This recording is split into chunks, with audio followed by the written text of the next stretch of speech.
There is one more graph you need to be able to analyze, and I didn't put it in with the ones that I did for you. I showed you distance versus time, where the slope is velocity.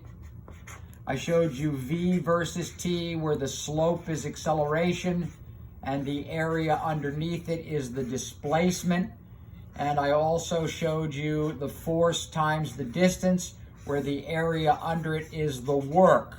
And those are the primary graphs that you need to analyze. Also this one, force on the y-axis, but not versus the distance, but versus time.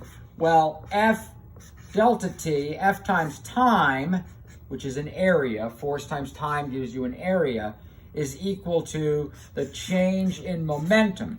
So if I said, what is the change in momentum of an object that has this force profile in time, you have to find the area under the force time. So area under force versus time gives you momentum.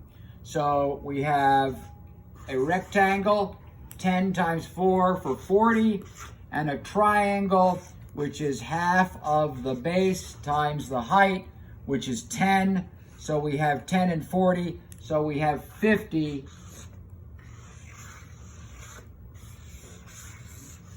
as our momentum change thanks to this application of this particular force profile given in time. So force versus distance, the area gives you work. Force versus time, the area gives you change in momentum. Add that to your other two graphs of the distance and the velocity, and you're home free. Remember that I could include an acceleration curve, but in the big four, we assume that the acceleration is constant. So there was no need to talk about it, acceleration versus time, because we expect in the SSAT physics that unless otherwise specified in some particular problem, that the acceleration will be a constant. I can think of problems where they'll give you stuff to find where the acceleration is not constant, but we'll deal with those as we continue and get into more advanced problems on our way to completing our SSAT preparation for the physics test.